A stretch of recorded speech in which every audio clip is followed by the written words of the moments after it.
Victorian-era scientist Professor Emmanuel Hilden meets a young doctor in what appears to be a laboratory.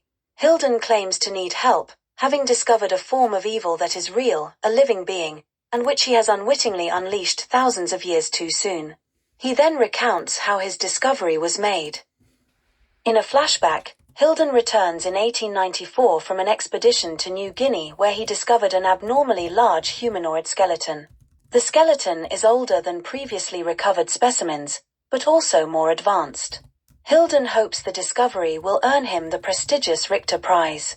He has little time to rejoice before receiving word that his wife, institutionalized for years, has died.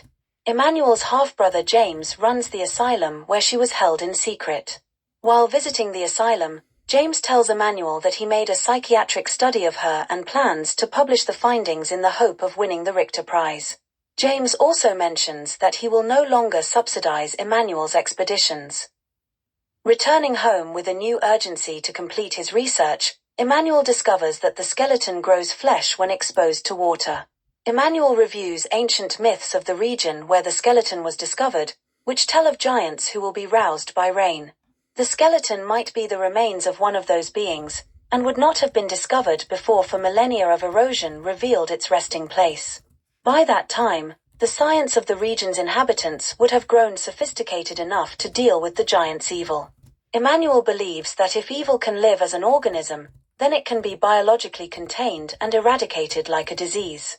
Using cells formed around the skeleton's fleshy finger, which Hilden removes, he develops what he believes to be a serum against evil.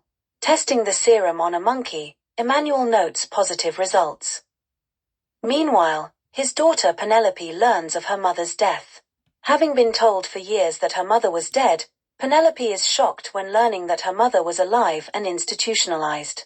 Worried that Penelope's emotional outburst may be a sign that she has inherited her mother's insanity, Emmanuel injects her with the serum.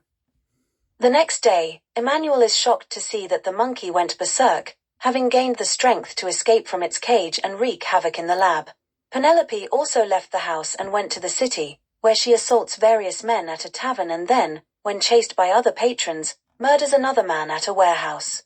Because the dead man was himself an escapee from the asylum, James sent men to the city. They apprehend Penelope and bring her to the asylum, where a blood test reveals the serum. James realizes that Emmanuel experimented on Penelope, which could unleash a scandal should it become known. Given that James's experiments have stalled, threatening his own chances of winning the Richter Prize, James decides to steal Emmanuel's research, including the skeleton. James's thief carries the skeleton out of the lab and unwittingly exposes it to rain. When the carriage taking the skeleton overturns, the skeleton, now coming alive, escapes. Emmanuel tries to follow the carriage, but turns back after seeing a cloaked figure nearby. Returning home, Emmanuel finds that the skeleton's fleshy finger has begun to move.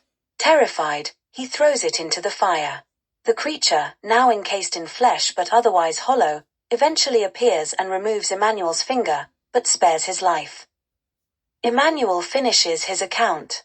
His lab is revealed to be a cell in the asylum, and he an apparent inmate. The visiting physician consults with James, who scoffs at the claim that he is Emmanuel's brother, or that Penelope, another inmate who has gone insane, is Emmanuel's daughter. James finds it normal for his patients to want to identify with him, given that he is an authority figure. James reveals that the man claiming to be his brother arrived there about the time that James won the Richter Prize. At his cell, a distraught Emmanuel pleads for someone to help him. His left hand is missing a finger matching the one that he removed from the skeleton.